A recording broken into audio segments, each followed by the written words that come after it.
They used to use urine to tan animal skins, so families used to all pee in a pot, and then once a day it was taken and sold to the tannery. If you had to do this to survive, you were piss poor.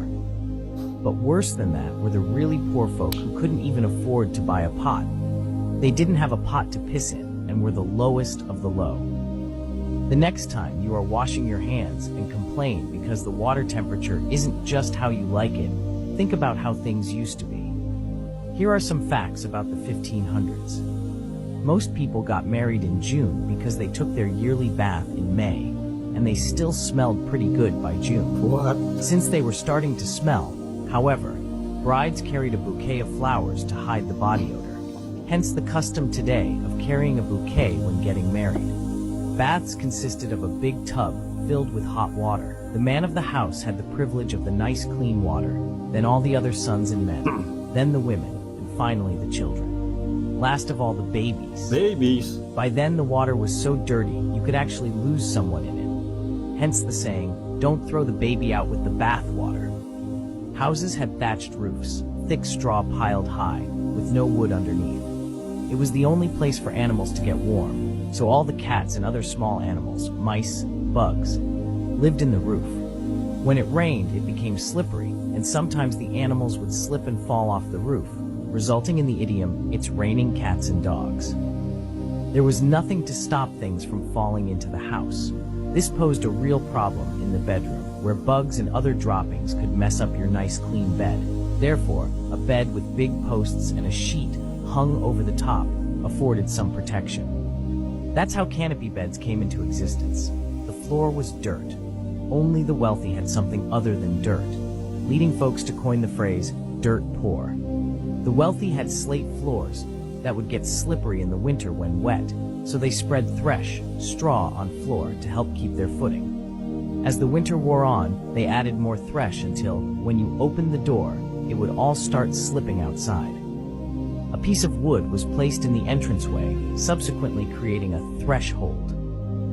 In those old days, they cooked in the kitchen with a big kettle that always hung over the fire. Every day, they lit the fire and added things to the pot. They ate mostly vegetables and did not get much meat. They would eat the stew for dinner, leaving leftovers in the pot to get cold overnight, and then start over the next day. Sometimes stew had food in it that had been there for quite a while, and thus the rhyme, peas porridge hot, peas porridge cold, peas porridge in the pot 9 days old. Sometimes they could obtain pork, which made them feel quite special. When visitors came over, they would hang up their bacon to show off. It was a sign of wealth that a man could bring home the bacon. They would cut off a little to share with guests and would all sit around and chew the fat. Those with money had plates made of pewter. Food with high acid content caused some of the lead to leach onto the food, causing lead poisoning death. This happened most often with tomatoes, so for the next 400 years or so, tomatoes were considered poisonous.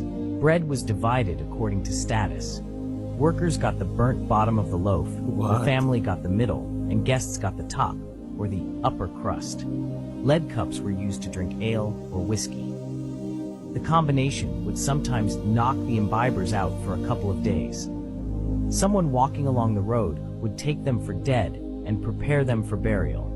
They were laid out on the kitchen table for a couple of days, and the family would gather around and eat and drink and wait and see if they would wake up, creating the custom of holding a wake.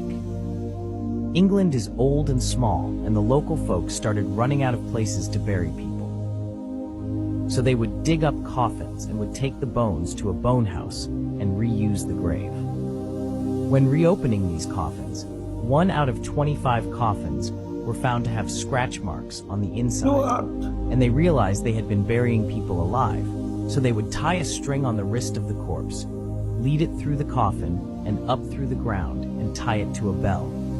Someone would have to sit out in the graveyard all night, the graveyard shift, to listen for the bell. Wow. Thus someone could be saved by the bell or was considered a dead ringer.